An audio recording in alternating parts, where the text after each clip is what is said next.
There is a particular satisfaction that comes not from proving people wrong through words, but through actions so undeniable that everyone who doubted you must confront their own misjudgment.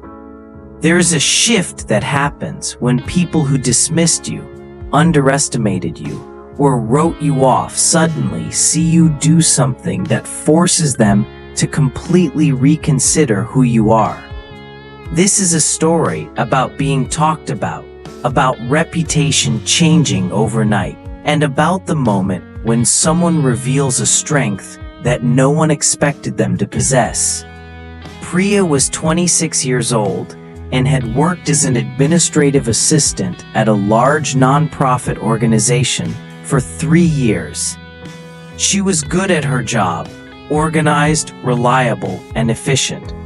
But she was also quiet, reserved, and socially anxious. She did not speak up in meetings. She did not draw attention to herself. She preferred to work behind the scenes, keeping things running smoothly while other people took the spotlight. Her coworkers were friendly, but did not really see her as anything more than support staff. They did not know her story. They did not know what she had overcome. They just saw a shy young woman who answered phones and scheduled meetings. The nonprofit where Priya worked focused on supporting survivors of domestic violence. It was important work, and Priya believed in the mission deeply, though most of her coworkers did not know why it mattered so personally to her. Every year, the organization held a major charity gala to raise funds.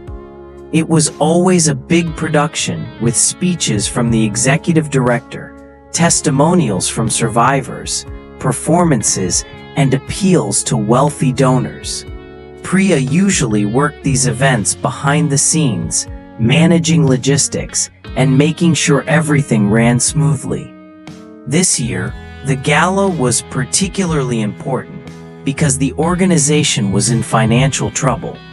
They needed to raise a significant amount of money, or they would have to cut programs that hundreds of women depended on. The pressure was intense. The executive director, Margaret, had spent weeks preparing her speech and planning the event down to every detail. But 2 hours before the gala was scheduled to start, Margaret had a medical emergency. She collapsed in her office from a combination of exhaustion and a previously undiagnosed heart condition. She was rushed to the hospital and could not attend the event. Everyone panicked. Margaret was supposed to give the main speech, the emotional appeal that would hopefully inspire donors to open their wallets. Without her, they did not have a centerpiece for the evening. The board members who were present started arguing about what to do. Some suggested canceling. Others suggested that one of the board members should speak instead.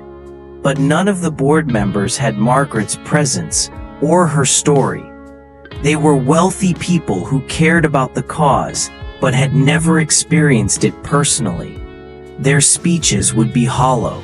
Priya was standing in the back of the room during this argument, feeling sick with worry about Margaret and about what would happen to the organization if this event failed. And then something happened that surprised everyone, including herself. Priya spoke up. "I could do it," she said quietly. "I could give the speech." Everyone turned to look at her, like she had spoken in a foreign language. Priya, the administrative assistant who never spoke up, was volunteering to address 500 wealthy donors. The deputy director looked at her skeptically. "Priya, this is not just answering phones. This is standing on stage in front of hundreds of people and convincing them to donate large amounts of money. No offense, but you have never done anything like this. We need someone with presence, with charisma, with a story that will resonate." Priya felt her cheeks burn with embarrassment and anger. But instead of backing down, she stood straighter.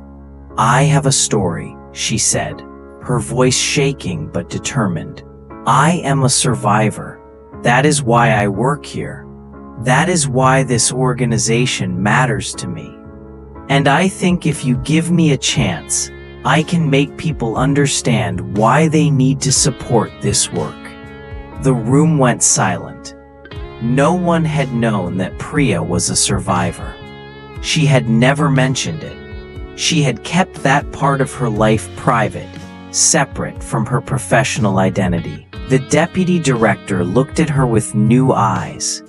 "Are you sure you want to do this? It is a lot of pressure." "I am sure," Priya said. 2 hours later, Priya stood backstage at the gala, her hands shaking, her heart pounding, her mind screaming at her to run. She had never spoken publicly about what she had survived. She had never stood on a stage in front of hundreds of people. She had never done anything remotely like this. But she thought about all the women the organization had helped. Women like her who had escaped dangerous situations and needed support to rebuild their lives. And she thought about Margaret in the hospital, who had worked so hard for this cause. Priya could not let everyone down. When her name was announced, Priya walked onto the stage. The room was filled with elegantly dressed people, sitting at expensive tables, eating fancy food, drinking wine. They looked up at her with polite but slightly confused expressions.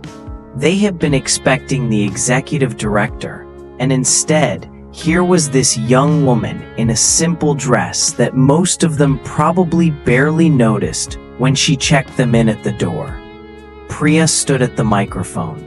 For a moment, she could not speak. But then she looked out at the audience and saw in the front row a woman she recognized. Someone the organization had helped last year. The woman gave Priya an encouraging smile, and Priya found her voice. "My name is Priya," she began. "And 7 years ago, my boyfriend tried to kill me." The room went completely silent. Every person was suddenly paying attention. Priya continued, her voice growing stronger as she spoke. She told them about being in a relationship that had slowly become dangerous. She told them about the night she had tried to leave and her boyfriend had beaten her so badly she ended up in the hospital with a fractured skull and broken ribs. She told them about being terrified and alone, about having nowhere to go because her family had disowned her for the relationship in the first place. She told them about finding this organization, about how they had given her a safe place to stay, legal support, counseling, job training, and most importantly, hope that her life could be different.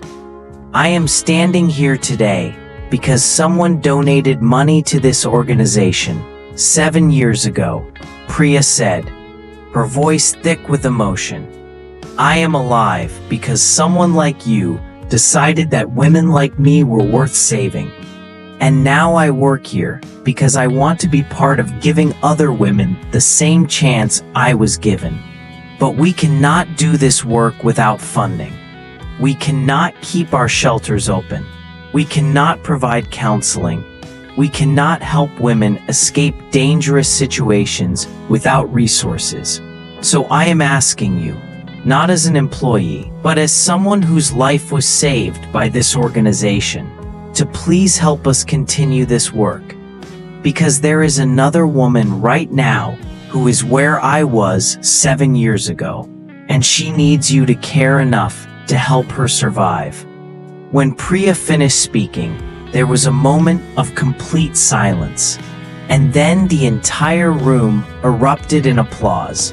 People were standing, many were crying, and a billionaire in the front row, a man known for being tough and unemotional in business, had tears streaming down his face. He stood up and announced he was donating $500,000 on the spot. Other donors immediately followed, pledging amounts they had not planned to give. By the end of the evening, the organization had raised 3 times their goal. They were not just saved, they were secured for years. The next morning, when Priya walked into the office, everything was different. People who had barely acknowledged her before were coming up to her with respect and admiration in their eyes. Her coworkers were saying things like, "I had no idea what you had been through," and "You were so brave," and "You saved the organization." The deputy director, who had doubted her, pulled her aside and apologized for underestimating her. Margaret called from the hospital to thank her and say that she had shown more courage than anyone else in the organization. But what struck Priya most was overhearing a conversation in the break room.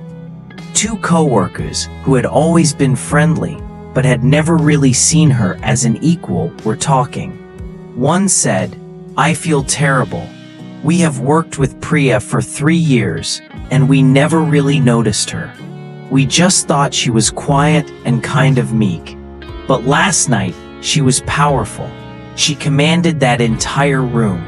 I completely misjudged who she was."